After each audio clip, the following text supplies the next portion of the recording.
মার্তান্ড রায়নার পরে ইস্টবেঙ্গলে আরও একজন দীর্ঘকায় ফুটবলার আসতে চলেছে। ইভান মিলাদোনোভিচ হয়নি তো কী হয়েছে, কিন্তু ইস্টবেঙ্গলে যে বিদেশি সেন্টার ব্যাক আসবেন তারও উচ্চতা হবে 6 ফুটেরও বেশি। হ্যাঁ, বোধহয় অস্কার বুজো এরকমই ক্রাইটেরিয়া ঠিক করে ফেলেছেন।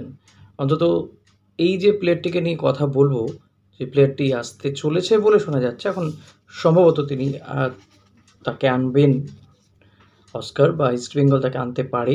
যে নামটি উঠে এসেছে, অনেকগুলো ফুটবলারকে নিয়ে তো আলোচনা চলছে সেন্টার ব্যাক হিসেবে, তো এই প্লেয়ারটিও কিন্তু দীর্ঘকায় বলা যেতে পারে। দীর্ঘকায়, বিরাট উচ্চতা এবং শক্তপোক্ত ফুটবলার বলা যেতে পারে।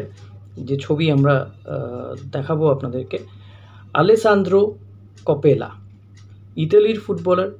ইতালির এই ডিফেন্ডার বা সেন্টার ব্যাককে কিন্তু মনে ধরেছে অস্কার বুজোর, এবং তিনি এই প্লেয়ারটিকে আনতে চাইছেন। 25 বছর বয়সী, বয়সও খুব কম। যদি একে আনা যায় তো লং টার্ম চুক্তিতে আনা যেতে পারে। মাল্টাস প্রিমিয়ার লিগের বীর কিরকিরা এফসিতে খেলেন এই ফুটবলারটি, যথেষ্ট ভালো। হ্যাঁ, কয়েকটা ইয়েলো কার্ডও দেখেছে অবশ্য।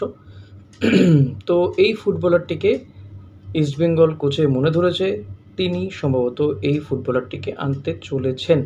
ট্রান্সফার উইন্ডো খুলে গিয়েছে, এখন কিন্তু নানান টিম তারা দল গঠন করা শুরু হয়ে গেছে।